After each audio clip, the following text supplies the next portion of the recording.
The wedding hall floated between orbiting rings of a newly terraformed world, where human tradition and alien ceremony had been awkwardly stitched together like two incompatible operating systems running on the same processor.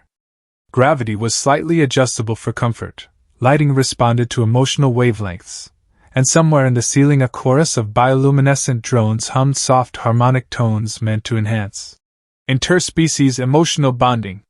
It should have been perfect. The groom, however, had long stopped trusting perfection. He stood near the ceremonial table in a tailored suit embedded with subtle adaptive tech, watching guests drift between laughter and diplomatic conversation. Humans called it a wedding. The alien side called it a bonding convergence event. Both sides pretended the difference didn't matter, even though everything about it screamed otherwise. His bride glowed under the ambient light, her alien-human hybrid features shifting slightly with her emotional state, calm, joyful, and just a little overwhelmed. She was beautiful in a way that made logic feel optional. Every time she smiled at him, the room felt warmer, as if the environment itself approved of the match. And then there was her mother. The groom never liked the way she moved, too precise, too controlled, like a strategist who had never once made an unplanned gesture in her life.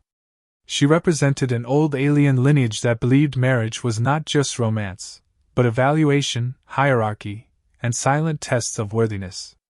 So when she approached the champagne tower, he noticed immediately. She didn't look at him. That was the first warning sign. Instead, she lightly touched one of the crystal glasses at the center tier. A faint shimmer passed from her fingers, barely visible, but unmistakably intentional. Something dissolved into the drink like it had never existed at all. The groom's mind instantly ran through possibilities. Truth serum? Neural inhibitor? Emotional destabilizer? In interstellar diplomacy weddings, even alcohol could legally qualify as psychological warfare. He didn't hesitate. While applauding guests shifted positions and holographic petals drifted across the table, he calmly adjusted the glass arrangement.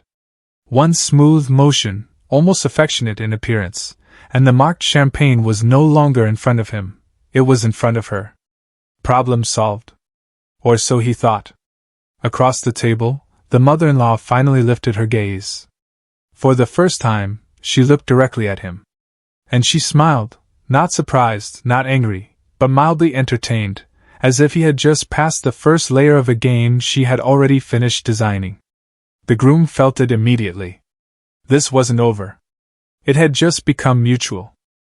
The toast ceremony had officially begun, but the groom no longer heard the ceremonial music the same way everyone else did. To him, every sound now felt like a timed distraction in a carefully staged psychological operation. The floating drones released shimmering petals across the hall, yet even their beauty felt suspicious, like visual noise meant to hide intent. He kept his posture relaxed, holding the champagne glass he had carefully swapped earlier. The liquid inside sparkled with innocent elegance, the kind of detail that made deception feel almost artistic. Around him, guests laughed and exchanged polite diplomatic phrases, completely unaware that the head table had turned into a silent battlefield. Across from him, the mother-in-law remained perfectly composed. Too perfectly. She didn't glance at her glass immediately. That alone confirmed his suspicion. She was aware of everything. Instead, she focused on the bride, offering her a warm, almost affectionate expression, as if nothing unusual had happened at all. Then, slowly, she lifted her glass in a gesture of celebration. But she still didn't drink. That small hesitation told him everything. She was waiting for him to act first. The groom felt a subtle pressure building in his chest. This wasn't a simple sabotage attempt anymore.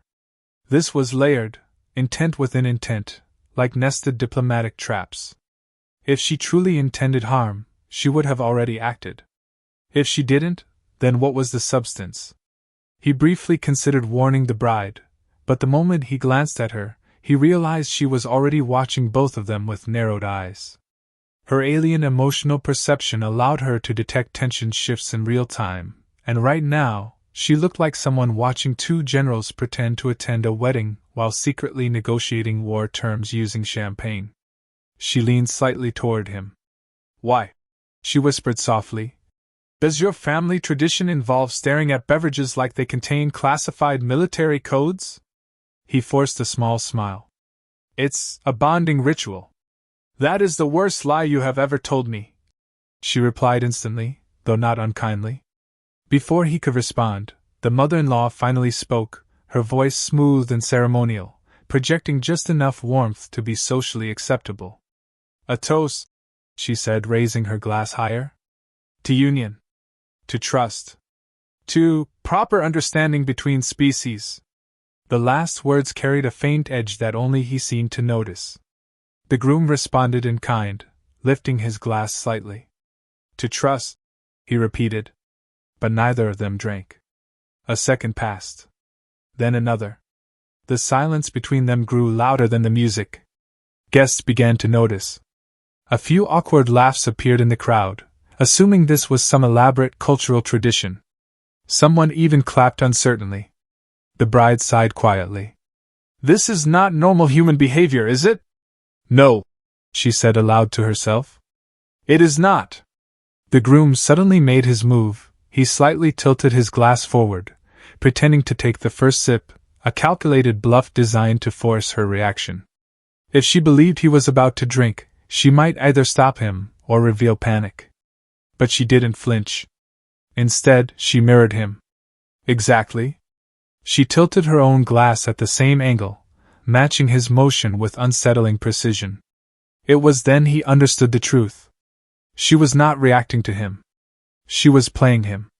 And somewhere between the shifting holographic lights, confused guests, and increasingly tense wedding atmosphere, the bride slowly leaned back in her chair and muttered, I think I'm married into a spy novel.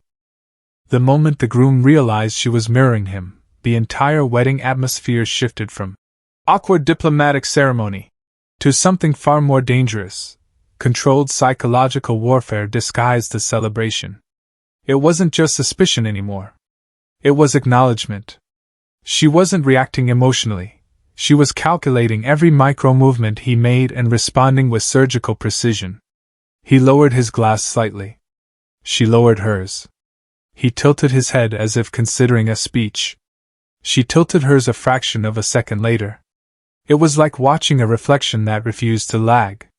Around them, guests began laughing nervously, thinking it was some advanced cultural performance between human and alien traditions. Even the ceremonial drones adjusted lighting to a warmer tone, interpreting the tension as romantic intensity. Only the bride was no longer amused. Her emotional perception system was now fully engaged, and what she felt coming from both sides was not love, not anger, but structured intent. It felt like two strategists negotiating a treaty using body language instead of words. She leaned forward and whispered sharply, Stop trying to outthink each other at my wedding. Either of them responded. That was the problem. They were too focused. The groom decided to escalate, not physically, but socially. He turned slightly toward the crowd and raised his voice just enough to shift attention. I just want to say, he began warmly, that meeting my partner has been the most grounding experience of my life. It was a perfect emotional anchor. Safe. Romantic. Disarming. But underneath it was a test. He watched the mother-in-law carefully for any reaction, any hesitation, any slip in composure. She applauded slowly. Then smiled. And then replied instantly with her own raised voice, projecting to the hall. And we are equally honored to finally evaluate the human who believes he understands grounding. A soft wave of laughter spread across the guests. But the groom caught the subtext immediately. Evaluation. Not acceptance. Not celebration. Assessment. She was still testing him. The bride exhaled slowly, already regretting every life decision that led her to this exact moment in space-time. Then things escalated further. A ceremonial toast protocol activated automatically. The holographic system interpreted rising social tension as a cue for synchronized drinking. Every glass in the hall began to glow faintly, signaling it was time to drink. This forced a move. The groom raised his glass slightly again, but this time, not as a bluff. As a probe. The mother-in-law did the same. For half a second, Both of them paused. And then, simultaneously, they each subtly shifted their glass to the side, avoiding direct action, while maintaining eye contact. It became absurd. Two highly intelligent individuals refusing to drink, refusing to break eye contact, and refusing to admit uncertainty, all while pretending to participate in a universal celebration ritual. The bride finally stood up. Her chair floated back slightly due to emotional stabilization fields reacting to her rising stress. "I am activating a clarification override," she announced coldly. A pulse of alien biolight swept through the hall. Immediately, hidden intent readings became visible through a shared neural translation layer. Guests gasped as abstract emotional data briefly appeared above the two main combatants, like floating subtitles. Groom, suspicion/strategic defense/romantic loyalty/paranoid optimization. Mother-in-law, testing/controlled approval/family protection/amused interference. Silence dropped like gravity. The groom blinked. "Wait." The mother-in-law blinked too. For the first time, both of them realized the same thing at the same moment. They had been fighting completely different assumptions. And neither of them had any idea what was actually in the champagne. For a brief moment after the emotional data overlay faded, the entire hall felt like it had been rebooted. Guests blinked, trying to process what they had just seen. Floating labels of intent disappeared, but the implications remained hanging in the air like unresolved physics. The groom stared at the mother-in-law. The mother-in-law stared back. And then, almost at the same time, they both slowly lowered their glasses. Not in surrender. Not in trust. But in realization. The bride, however, was the first to speak. "So," she said calmly, "neither of you actually know what was in the champagne." Silence. That was worse than any accusation. The groom frowned. "I assumed it was a manipulation agent." The mother-in-law responded immediately. "And I assumed you were attempting to bypass a controlled compatibility test." They paused. Then, almost in perfect sync, both added, "What?" The bride rubbed her temples. "In my culture, this is called overthinking yourselves into an interstellar incident." A ripple of awkward laughter passed through nearby guests, but no one fully relaxed. The groom and mother-in-law were still mentally replaying every move, searching for hidden traps that no longer existed. Then the truth finally surfaced, slowly, like a system revealing a hidden file. The bride raised her hand, activating a secondary ceremonial protocol embedded in her lineage authority. A soft pulse spread through the glasses at the table, decoding their molecular structure. The result displayed itself in midair. Non-toxic bonding enhancer, phased emotional synchronization aid. Purpose: reduce social defensive behavior during interspecies family integration. Side effect: increased paranoia in high-intelligence subjects. There was a long pause. Then the groom exhaled sharply. "So we've been playing 4D psychological chess over wedding juice." The mother-in-law tilted her head. "Incorrect. You were playing chess. I was observing whether you knew how to think like someone worth joining this family." The groom stared at her. "That sounds exactly like chess." The bride quickly stepped between them before the conversation evolved into another tactical escalation. "No more evaluation metaphors. No more strategy language. And absolutely no more testing each other at my wedding." For the first time, the mother-in-law actually smiled without concealment. "Agreed," she said. "He passed anyway." The groom blinked. "Pass what?" "The instinct test," she replied. "You did not drink blindly. You adapted. You suspected. You survived social manipulation without collapsing into compliance."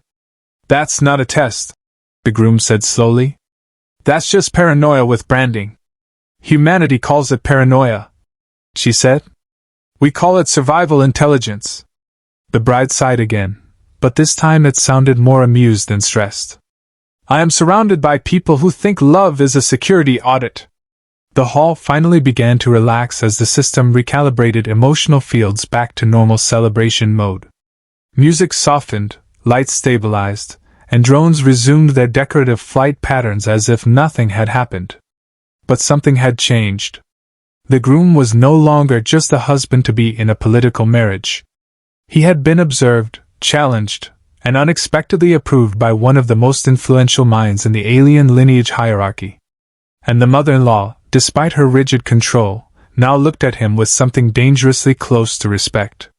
The bride stepped closer to him, lowering her voice so only he could hear. "You realize," she whispered, "this means you are officially part of the family now." He glanced at the mother-in-law. "I think I prefer the version where I was just getting married normally." She smiled faintly. "There is no normal version." The mother-in-law raised her glass again, this time finally drinking first. After a pause, the groom followed. No hesitation. No analysis. Just acceptance. And as the champagne activated its intended effect, emotional synchronization finally aligned, not as manipulation, not as warfare, but as shared clarity. For the first time that day, the groom stopped treating the moment like a trap, and started feeling it like a wedding,